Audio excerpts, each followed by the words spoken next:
Hey, now, Gary, what have you been working on over there? What is this, Gaz? You've got to explain this to the Triple M listeners, and they'll all know it, the pack will all know it. During the course of a call, if our man's particularly unhappy with a piece of behaviour on field, he'll brand it poor. And then if it's bad enough, you'll get a double poor. But if it's a really appalling piece of on-field behaviour or play, you'll cop the worst damnation you can cop in Triple M football, which is a triple poor. And he's wanted to bring this to the table today. Poor is what comes from behind me while we're calling the football. So I think our man has got in his sights a few operators who are about to cop a poor or a double or a triple.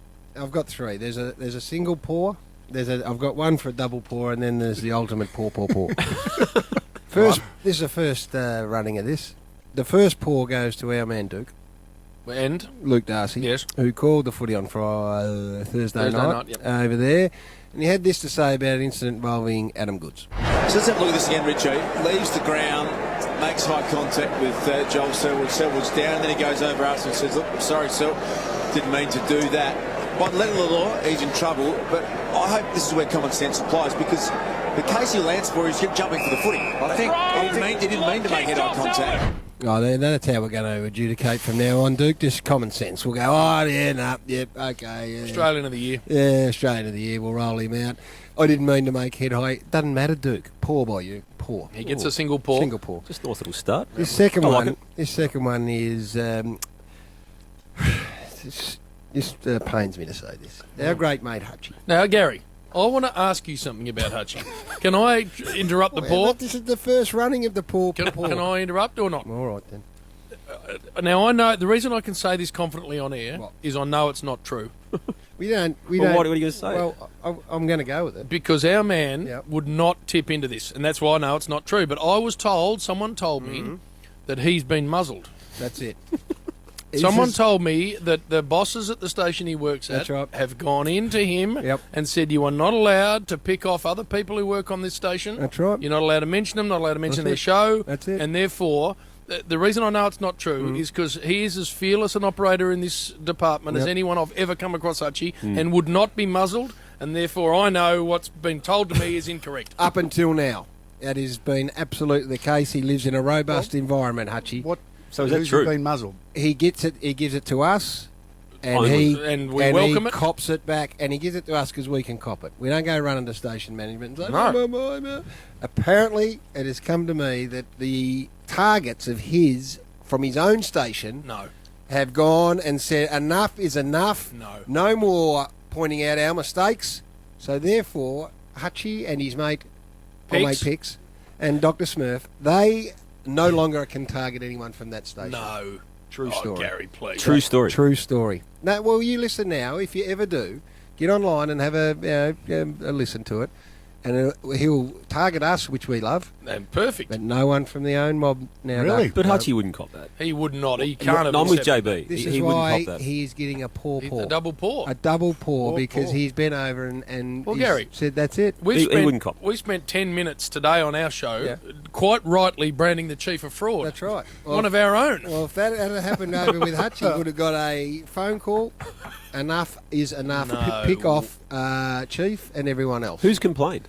Okay, I'm still haven't got to the bottom of that, but I will, Marco. Now, I am going for...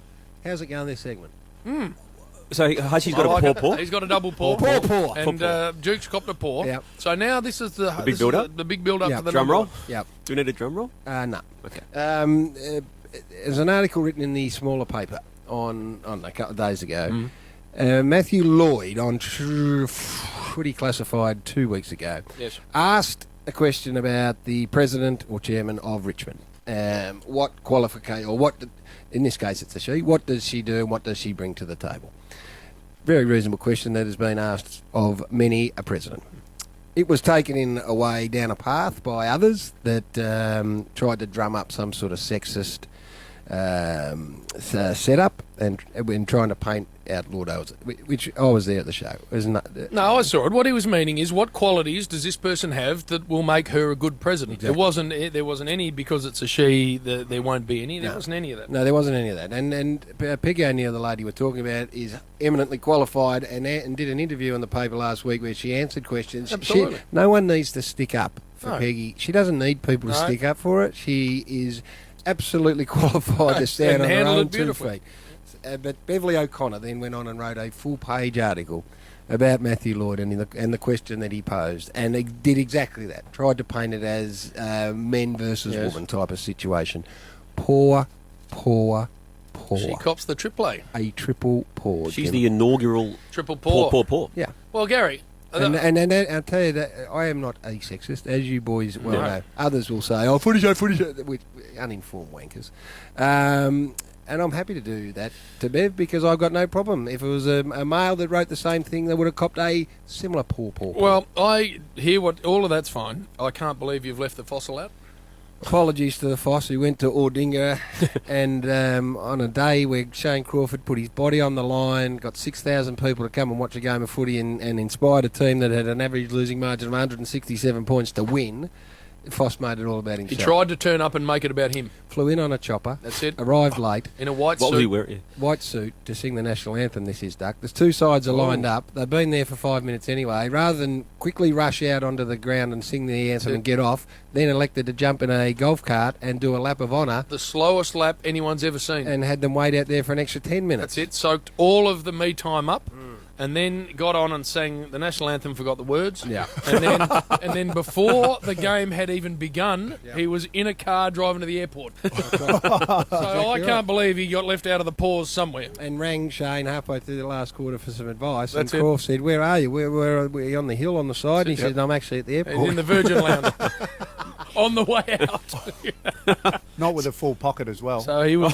No, I don't think so. I think he'd had some. What do you think he stopped for a little Not shoot job? that day, but I think prior to he'd spent some time over there, Gary. Oh, that's poor. I think the teacher Terry's is poor. Terry Lindblom had organised him a couple of gigs.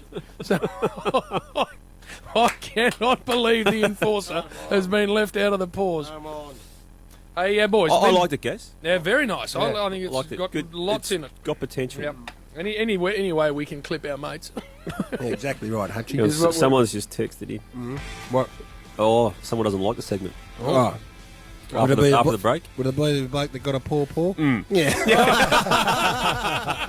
Well, there's no after the break because we've had enough from here. We're going up to Alice Springs. Come on, Hutchie. You got a paw.